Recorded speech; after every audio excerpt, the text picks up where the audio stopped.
Welcome, friends, to our live stream class. So, this is available on my Facebook and YouTube pages and IMCW's as well. So, we'll start our time together with a meditation.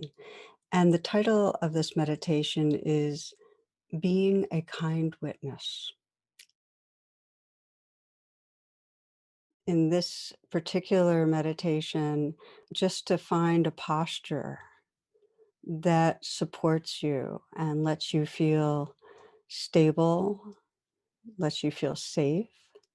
You might sense a groundedness, kind of like a mountain, really connected to the earth and yet open. And as you'd like, you might let the eyes either be closed or downcast so your attention can be inward. You can feel awake, at ease.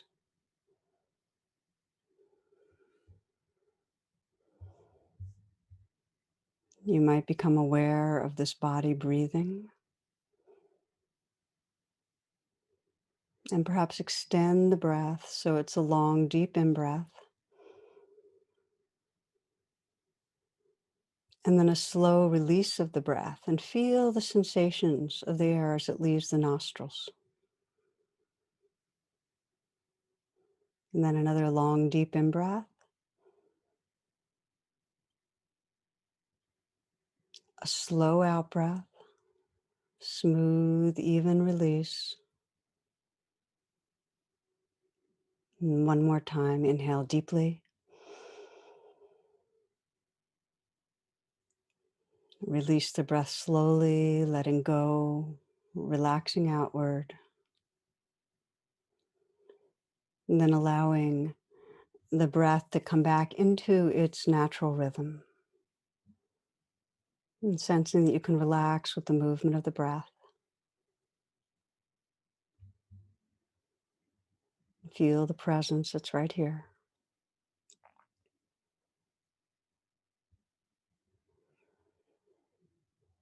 And deepening that presence by scanning through the body and noticing where there might be some habitual tightness or tension. And just sense that by bringing your awareness to those places, there can be some natural releasing.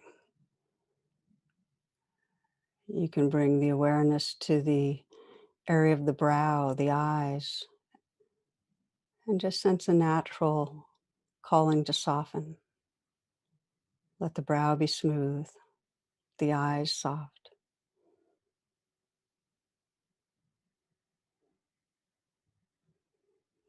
You might unhinge the jaw, relax the mouth, relax the tongue so that it can fill the lower palate.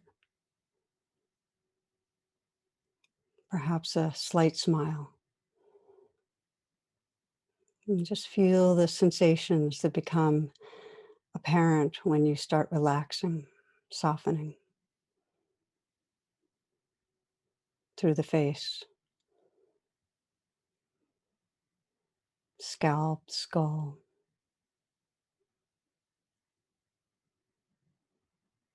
Letting the shoulders relax back and down. And feel from the inside out, whatever's there.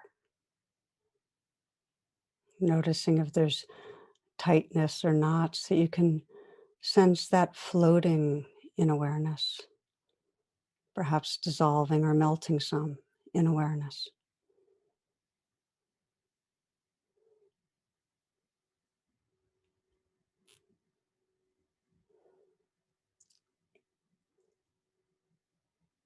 You might soften the palms of the hands, the backs. Feel the space between the palms and the back of the hand.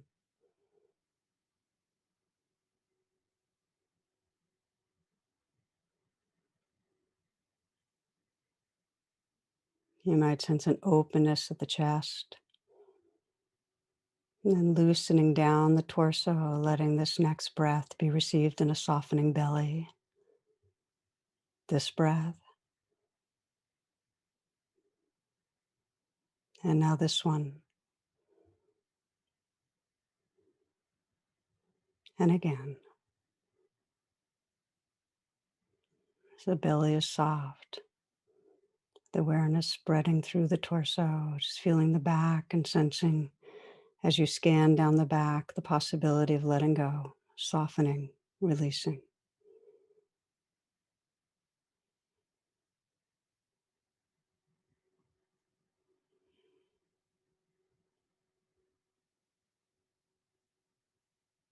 Aware of the legs, the length and the volume and the weight of your legs. You might sense if you can soften the feet and feel the sensations from the inside out.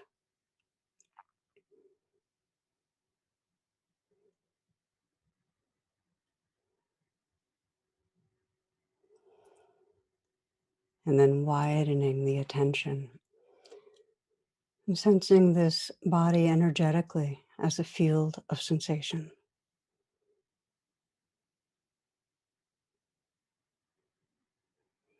Noticing how everything's moving,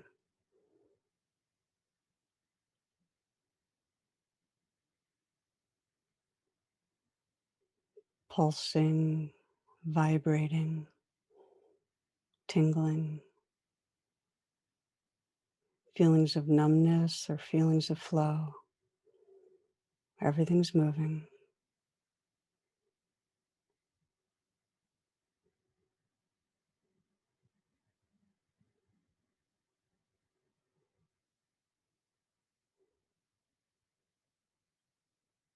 And including in awareness the changing sounds, close in sounds,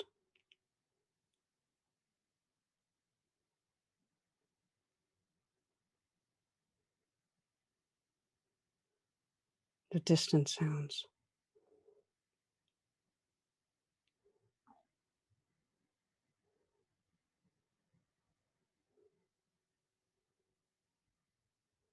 Sensing the awareness that's listening to and feeling the whole moment.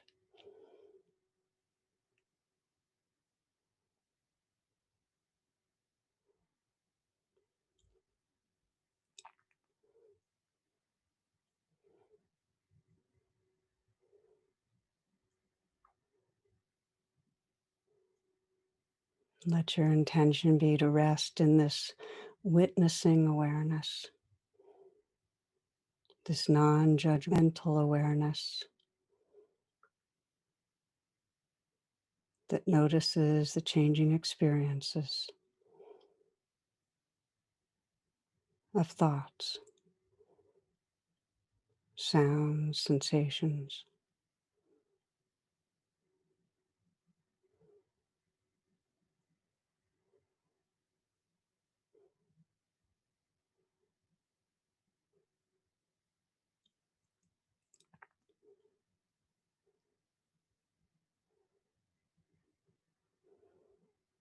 A witnessing awareness, like a kind grandmother watching children that simply notices what's happening without judgment.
And at some point, you'll notice that there's no longer that witnessing, but rather your attention's inside thoughts, feelings. In those moments to come back to the witness. And you might ask yourself the question, what is happening inside me? And that begins to bring back the witness. What is happening inside me? And can I let this be?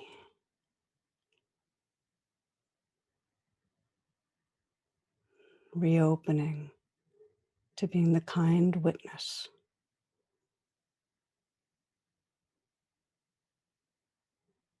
aware of being aware, of being right here, now.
You can return home to the clarity and presence of the witness in any moment. To simply ask, what is happening inside me?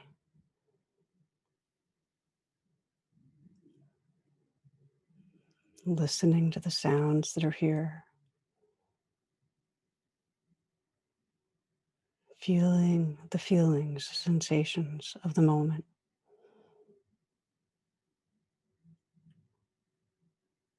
What is happening? And can I let this be?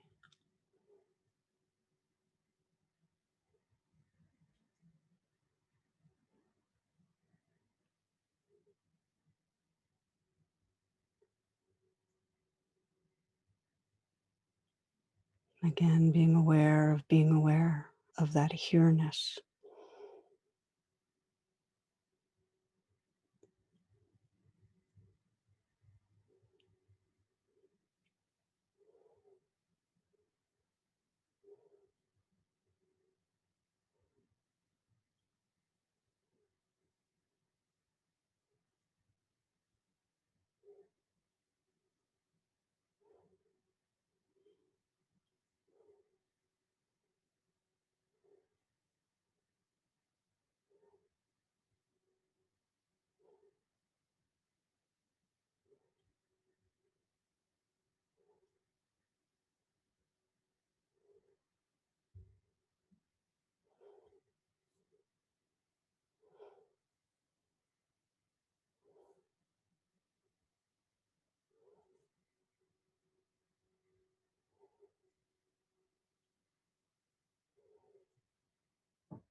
Relaxing open again and again to simply witnessing this changing flow of experience.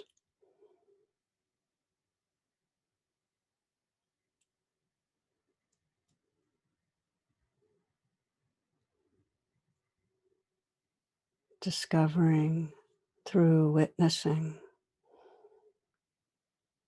the true nature of who you are. You might listen to these words from the Indian teacher Sri Nisargadatta. As you watch your mind, as you witness thoughts, sounds, feelings, you discover yourself as the watcher.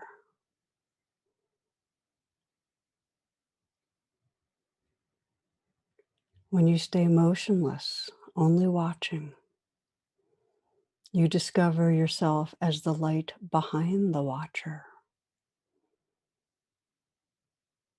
The source of light is the source of all knowing, of loving.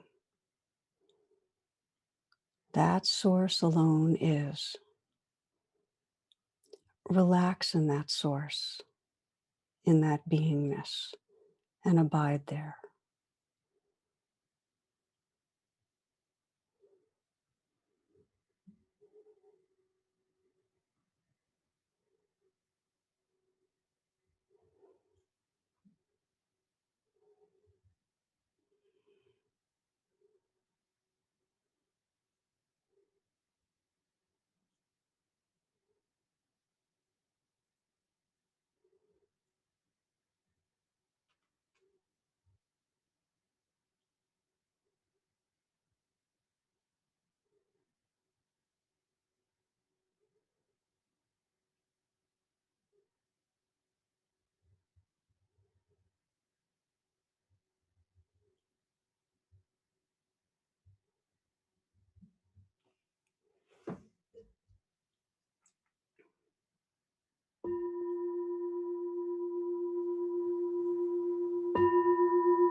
So you might open your eyes now and sense that you can take in whatever you see with this witnessing, kind presence. Just letting your senses be awake, taking in the sounds, feelings, images. And you might continue to bear witness as you stand or stretch, just listening to your body and sense what's needed. And as you do, I'll make a few announcements. Please check my website, tarabrach.com, for all my virtual offerings. And this coming Saturday, we'll have a satsang, February 13th. It's under events on my homepage, so please save yourself a spot. And we have movement classes before this class and discussion group after. And the call-in information is tarabrach.com/class. You can check imcw.org for live stream offerings made available by our local DC teachers. And the affinity groups that are coming this week include women, singles, LGBTQIA+, Asian, family, and teens of color. So that's a lot that I just named. So please go to the homepage of imcw.org if any of those call to you. Finally, as most of you know, these talks and meditations are offered freely, and whatever you can offer by way of donation, it really makes a big difference. So I want to thank you in advance. We asked $10. If you can't afford that, it's totally fine. You're completely welcome. If you can offer more to help cover for those who can't, that we appreciate. So thank you. So we'll take a short pause and then we'll begin the talk.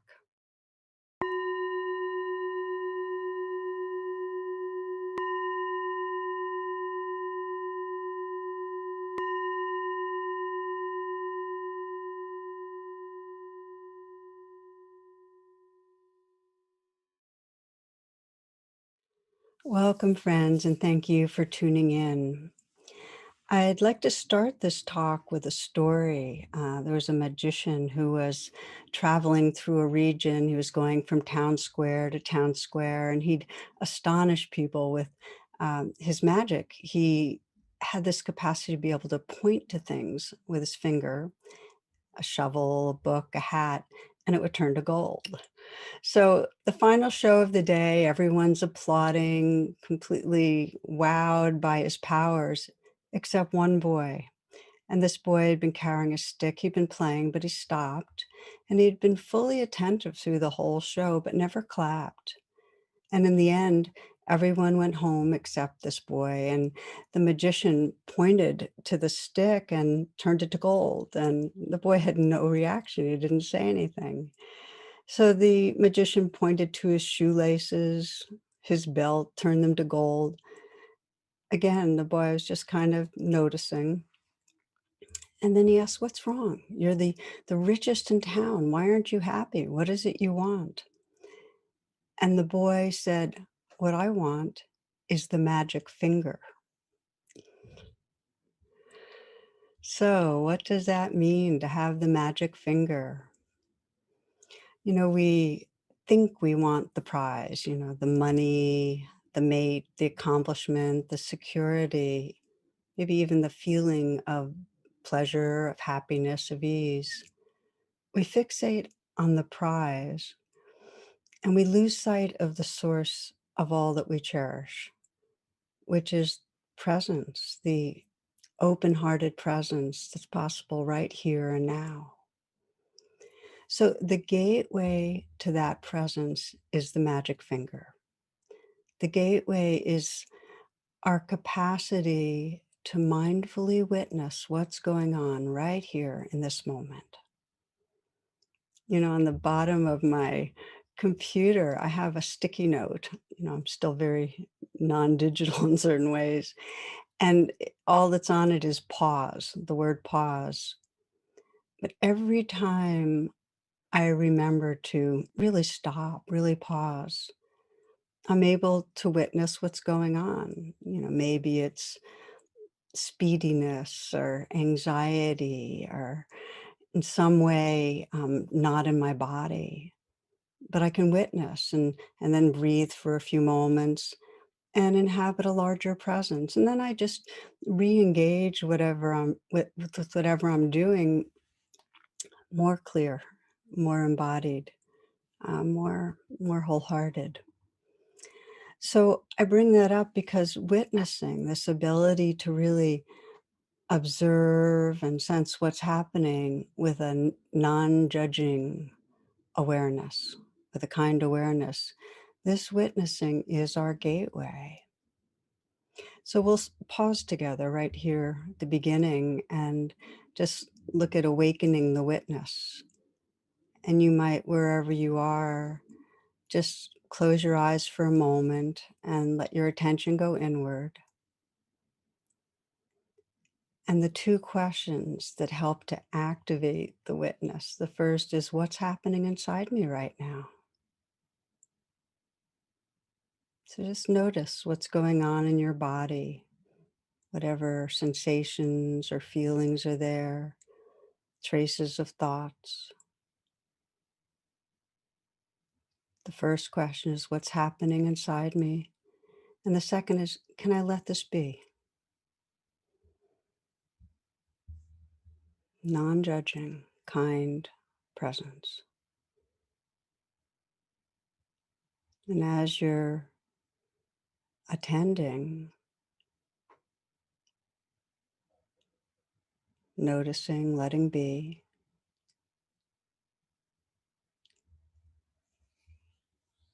now sense the experience of knowing you are aware, This is mindful witnessing, being aware, aware of your own presence.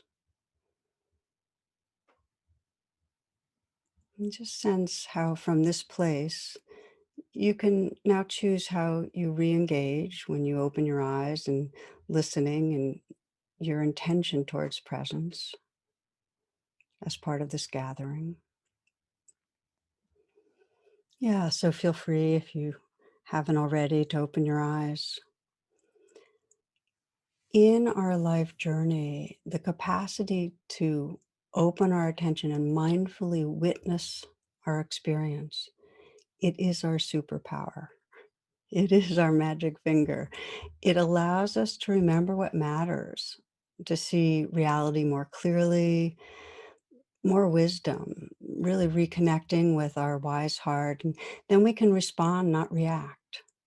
So in the story, the boy was asking for the real gift, the real treasure, that which makes it possible to experience the gold. For this talk, this gathering, we will reflect together on the role of mindful witnessing and really how when you become a witness to your experience, it gives you access to great inner freedom, to spiritual realization. And often when we talk about mindfulness and waking up, I use the metaphor of ocean and waves because I find it really, really useful that when there's no witnessing awareness, we get lost in the waves. We get caught in anxious thinking and emotional reactivity. We get tumbled.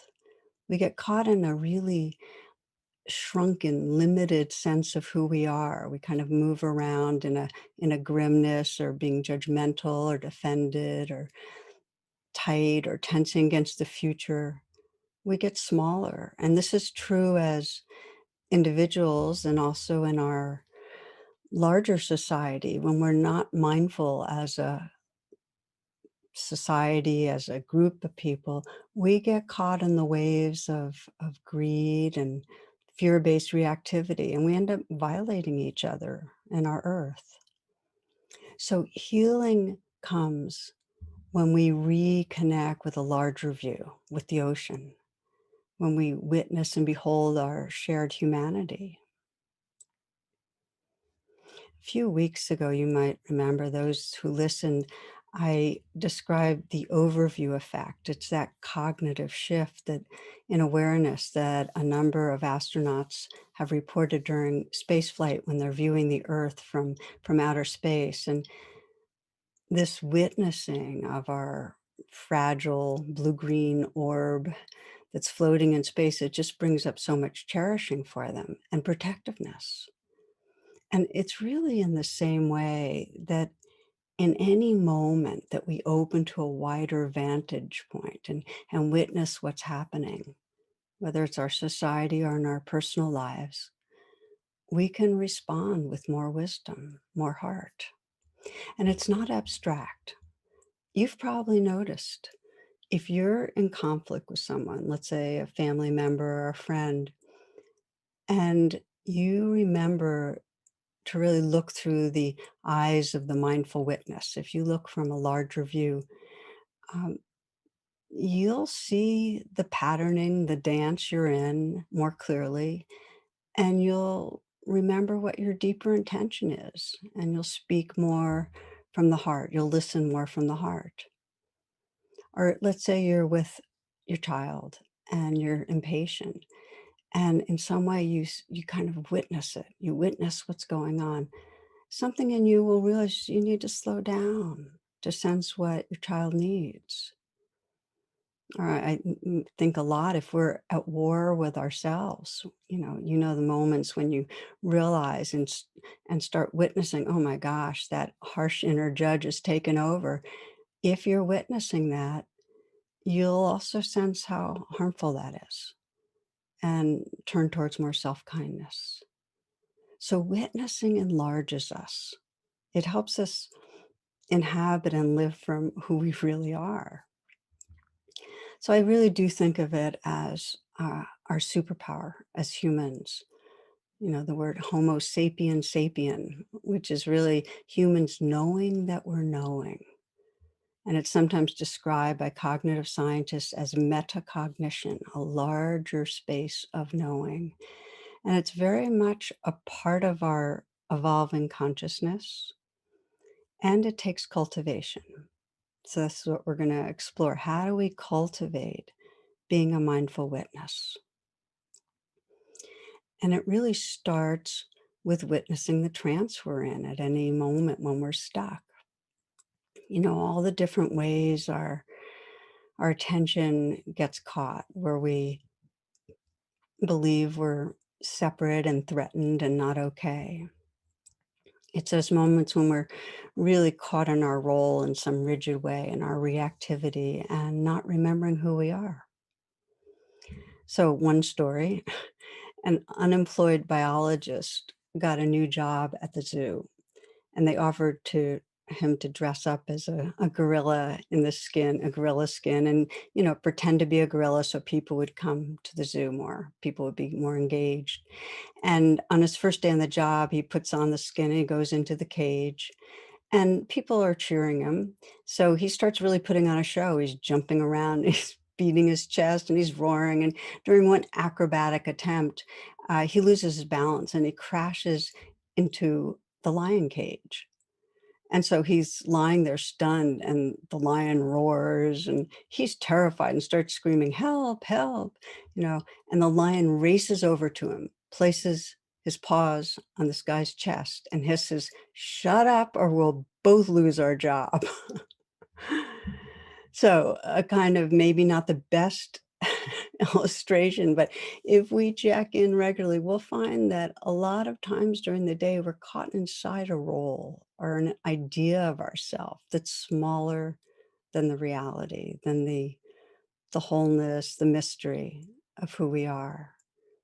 My friend and teaching colleague, Anam Thupten, puts it this way. He says, "There's a mind-created world that we've been living in forever. A mind-created world we've been living in forever. The world we must awaken from is the world that the mind has constructed." And this is deep. Um, it's very revealing to start investigating this virtual world we spend so much time lost in. And when we start witnessing it, we find that it's actually run by feelings, that our fears are generating worry thoughts and planning and rehearsing. The fears are generating judgments and keeping us in a kind of problem solving mind. Huge swaths of the day, if we begin to witness, this is what we see. And that our wants are continuing to move us towards trying to find some more comfort and pleasure. And as much as we think we're making decisions or choices and that they're rational, they're actually driven by the wants and the fears. I mean, you might take a moment to scan today. Let's just witness a little bit about today. Let your attention go inward and just consider how much time were you lost in thoughts? Maybe living inside the idea of a doing self and on your way to something else.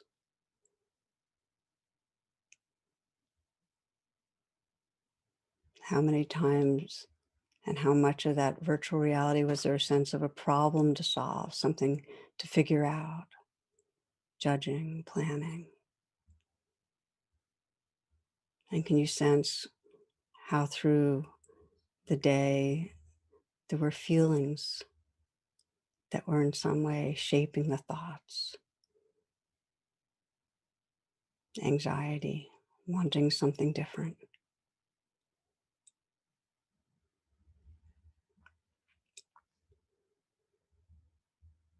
And you might also scan and sense, were there moments of real presence, of mindful witnessing what was going on? So you were the ocean, aware of the waves, but not lost, when your senses were awake. when you were aware of what was going on around you, inside you,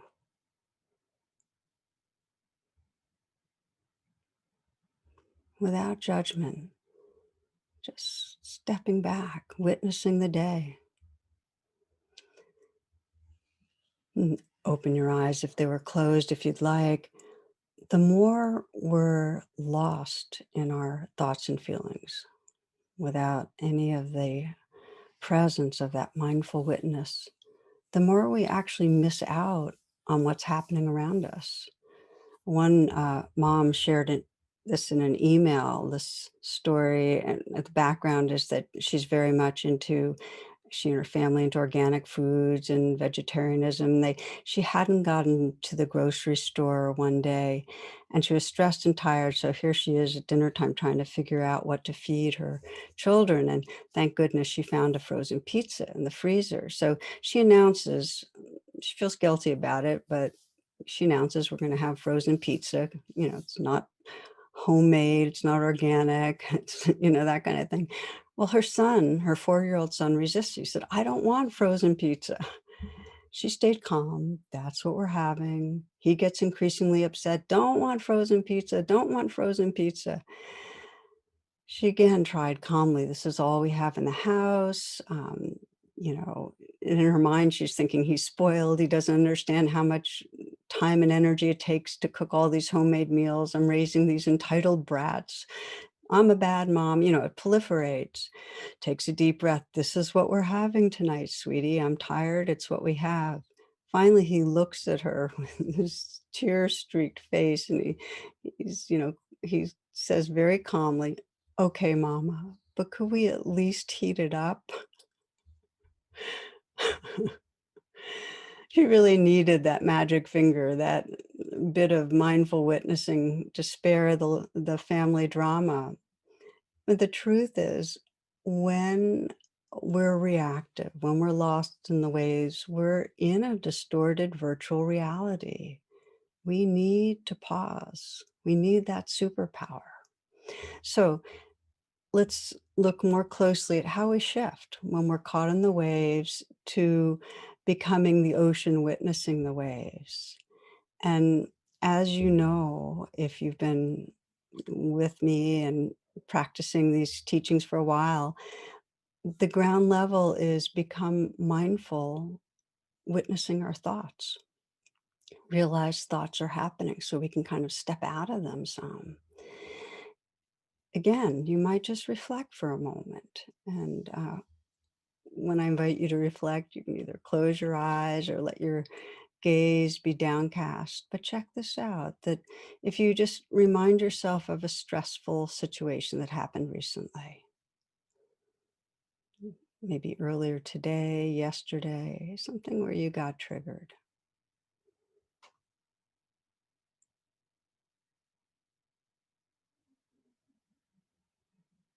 Like watching a movie, just remind yourself what was going on, what was triggering, what it was like.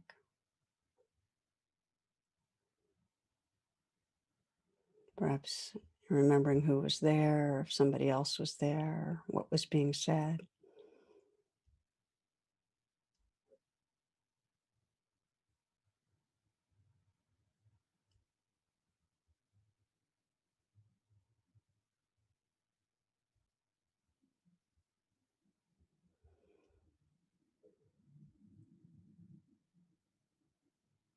And now fully become the mindful witness, noticing this as a story going on right now in your mind.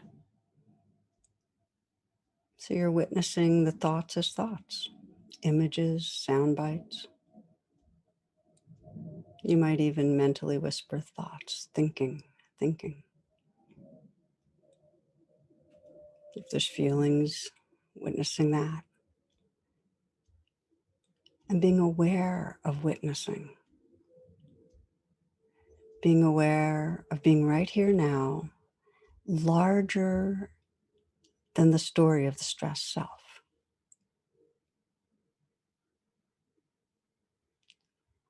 When you are the witness, there's an enlarging quality to presence, and there's a clarity that you can see. I am not the thoughts. I'm not the self in the story. That what you are is larger.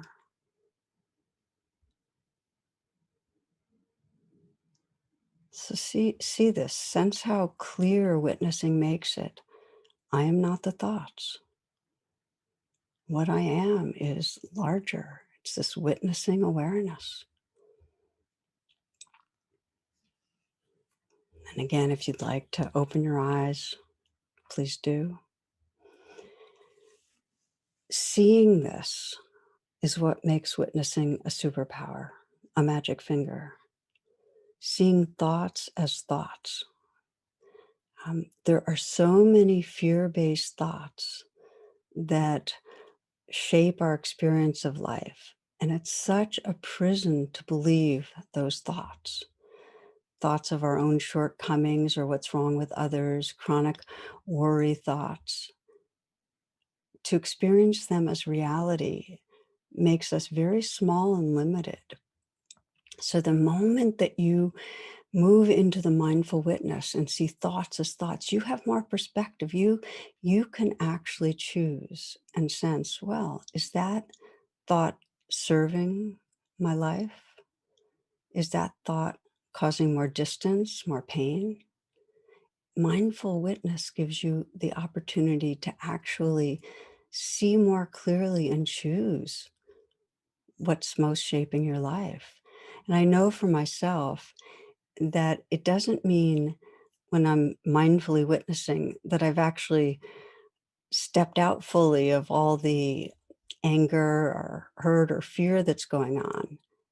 But there is more freedom. I notice here with my husband, Jonathan, that if there's some tension between us and I'm having judgmental thoughts and I'm feeling angry towards him, if there's enough of a mindful witness just to see, okay, this is what's going on, I can tell myself, don't believe your thoughts, don't believe your thoughts, don't believe your thoughts, and actually not say or do things I might later feel bad about.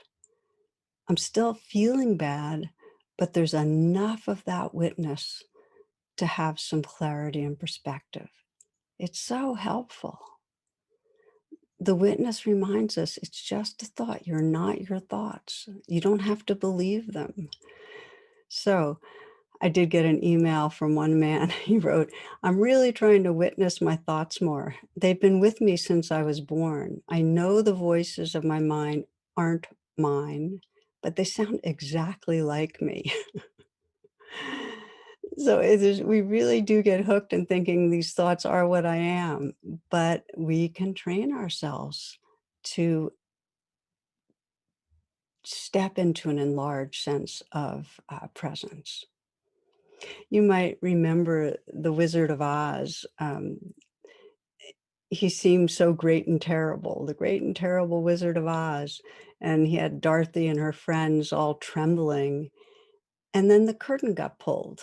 You remember who pulled the curtain? You probably do. It was Toto, the little dog. So the idea is let your inner Toto, that witnessing presence, pull the curtain on thoughts, so that you see them as thoughts. And then they don't have the power to make your life small. So the beginning of waking up, becoming the witness of thinking. Similarly, we become the mindful witness of emotions. It's such a superpower when you're caught in emotions, in all those waves that are just causing suffering, to be able to make that shift from being inside the waves and tumbled to resting in the ocean. You're still including the waves, you still feel what's there, but you have that larger perspective. It releases the identification. So when we can really recognize and allow without judgment the emotions that are there, they lose their capacity to dominate us. And there's a lot of research on this, that when we become mindful of what's going on, become the mindful witness, it actually increases the activity of the prefrontal cortex and decreases the activity of the more primitive limbic brain. We have more choice. I'll give you an illustration for this, and my illustration is a story about my one of my assistants, Janet, who's been on the team here for years and has given me permission, of course, to share. She knows all my stories of the trance of unworthiness. So here we were, and we were on the phone, and she's reporting the status of projects. This occurred about 4 years ago. She was juggling so much and she felt she wasn't doing justice to them and that she could be getting out so many more blog posts and doing so much more on the website. And she was just falling short in her mind on many fronts. And it just landed her in that sense of, I'm not enough, I'm really failing. And it was familiar to her. She often shared self-doubts. And I tried reminding her of all the good she was doing. Didn't make a dent. So then I just started singing, I'm never enough. I'm always failing. I'm never enough. I can't get things right. I'm never enough. I'm falling short, and I really put it on. At some point, she joined in, and of course, we were laughing, and the dopamine was flowing, and the limbic doubts and fears backed down. She was more the entertained witness than the unworthy self. So, in this example, of course, she had a co witness, and it really helps us to be with each other, witnessing what's going on together so we don't take it so personally and get so caught. But the principles, whether you're practicing activating the witness on your own or with others, are the same. When you sense you're stuck, caught in reactivity, pause. You might take a few breaths because that actually will change your biochemistry, a few long, deep breaths. Then ask the two questions that activate the witness. What is happening inside me right now? And can I let this be?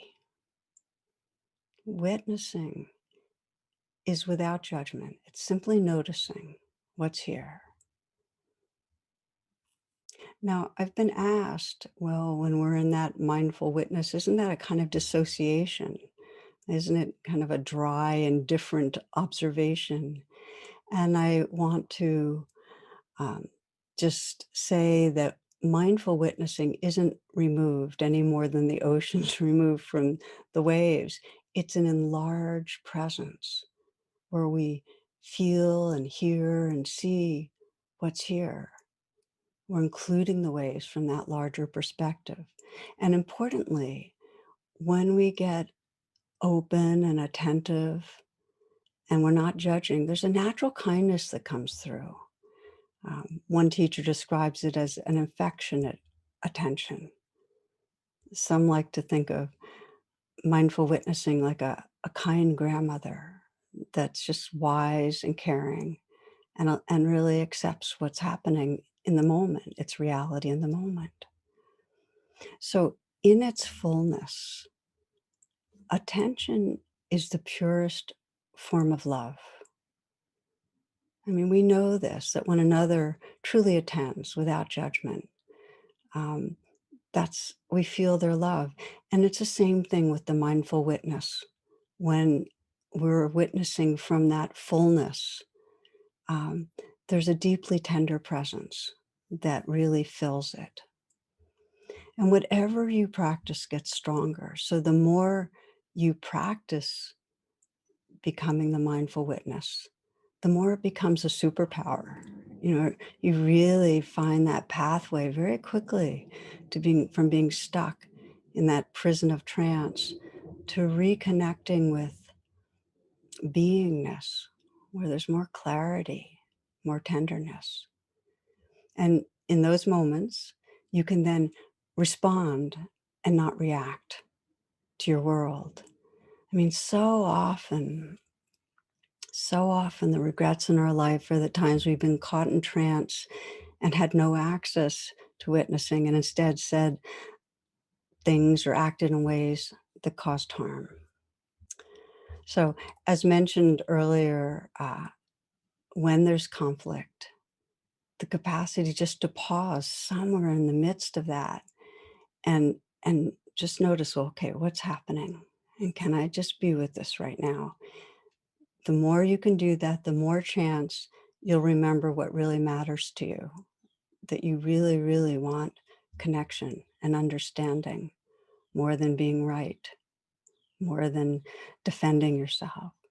And you'll be able to then respond in a way that's aligned. And it's helpful if you want to be able to move into that freedom of the witness to plan ahead. If there's a person you know in your life where you get triggered regularly and you go into trance, plan ahead, intend to be able to pause and breathe and notice from a larger view, okay, what are the thoughts? What are the feelings inside you? And that pause to connect with that mindful witness will give you more freedom to then engage from the best of who you are. Okay, so the last part of our reflection that I want to move through with you is the greatest misunderstanding about the superpower. And with that, how witnessing actually becomes a portal to the deepest awakening possible. So if you explore while you're witnessing in the background what's going on, you'll sense that there's, and this is subtle, but that the witness is me. It's like the self, what I am is the witness. And it's as if there's some vague, hovering inner self residing in the body mind that's doing the witnessing, sometimes described as the ghost self. There's a profound freedom when you begin to investigate this, like who really is witnessing? And you might sense, as you're witnessing, a sense of that kind of, well, I'm witnessing. But if you really look closely, who's witnessing? What is witnessing? And if you attend without adding any thoughts, just look to see who's witnessing. See if you can really find a self. What's there?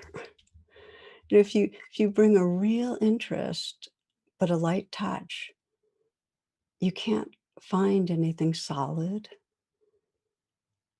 You just sense, well, awareness is witnessing. It's witnessing without a witness. It's witnessing without a witness. You might listen to these words from Sri Nisargadatta, who's one of the teachers that's most shaped my understanding. He says, as you watch your mind, thoughts, sounds, feelings, you discover yourself as the watcher. Okay, this is the witness. When you stand motionless, only watching, you discover yourself as the light behind the watcher, the light behind the watcher. The source of light is the source of knowing, of loving. That source alone is. Relax in that source, in that beingness, and abide there.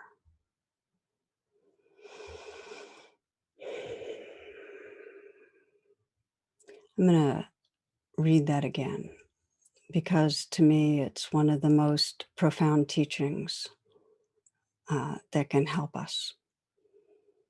As you watch your mind, the thoughts, the sounds, the feelings, you discover yourself as the watcher.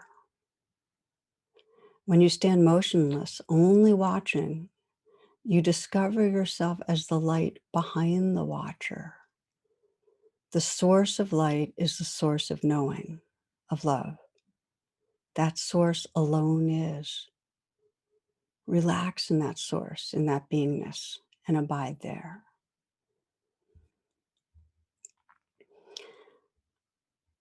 when we rest in that source and what we are beyond any ideas of a self or even ideas of a witnessing self, when we rest in that light-filled beingness, we can sense that pure formless presence is shining through all bodies, all minds.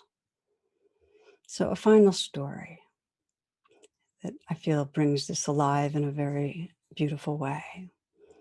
And this is shared by a physician. She says it was a busy morning, and an elderly man in his 80s arrived to have stitches removed. He was in a hurry, he said. He had an appointment at 9. So I took his vital signs and knew it would be over an hour before we'd be able to completely move through the procedure. I saw him looking at his watch and decided, since I was not busy with another patient, I would evaluate his wound and see if we could get to it more quickly. On exam, it was well healed, so I talked to one of the doctors, got the needed supplies, and removed his sutures, redressed his wound. While taking care of his wound, I asked him if he had another doctor's appointment this morning, why he was in such a hurry. And the gentleman told me no, that he needed to go to the nursing home to eat breakfast with his wife. I inquired as to her health. He told me she had been there for a while and that she was a victim of Alzheimer's disease. As we talked, I asked if she would be upset if he was a bit late. He replied that she no longer knew who he was, that she had not recognized him in 5 years now. I was surprised and asked him, "And you still go every morning, even though she doesn't know who you are?" He smiled as he patted my hand and said, "She doesn't know me, but I still know who she is."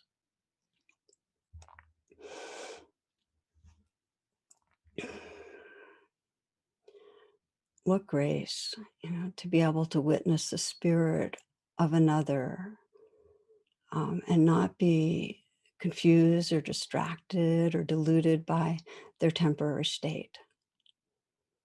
And what grace when we get caught in the waves to be able to remember our own spirit, to be able to bear witness to what's going on and sense the light behind the witness, that light and love that's really our essence. What grace. So it's grace, and it is a capacity we can cultivate. Um, there, through the day, is the possibility of pausing. So in this talk, we've been looking at this as a key part of waking up, this capacity to bring mindful witnessing to what's going on anytime. It's the superpower that when we develop it, it's like the magician's finger. It allows us in a daily way to have that freedom to respond and not react, and to live from our most awake heart. In the deepest way, it's what allows us to inhabit that radiance, that light, that love that's who we are, to really rest in the mystery of our being. So, friends, we'll close with a short reflection. And I invite you, wherever you are, to let your attention go inward.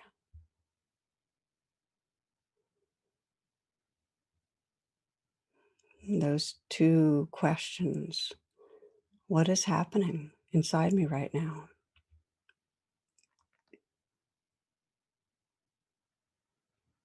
And can I let this be?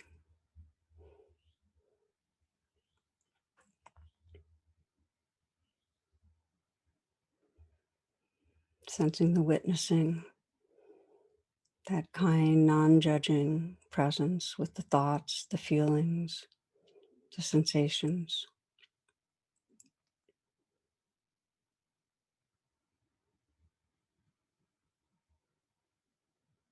And now bring attention to that witnessing watcher, that which is observing. Aware, you're aware, and sensing the light behind the witness, the watcher.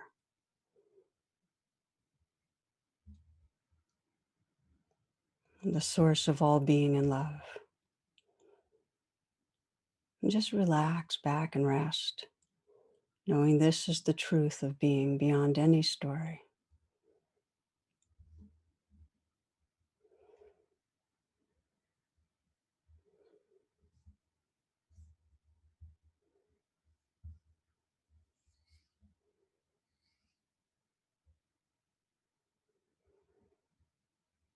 The poet Mary Oliver writes, "Still, what I want in my life is to be willing to be dazzled, to cast aside the weight of facts, and maybe even to float a little above this difficult world.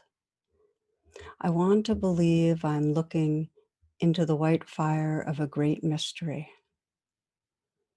I want to believe that the imperfections are nothing, that the light is everything, that it is more than the sum of each flawed blossom rising and falling.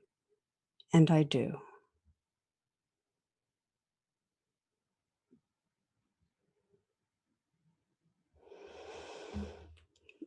Thank you, friends, for your attention. Wishing you all blessings on the path.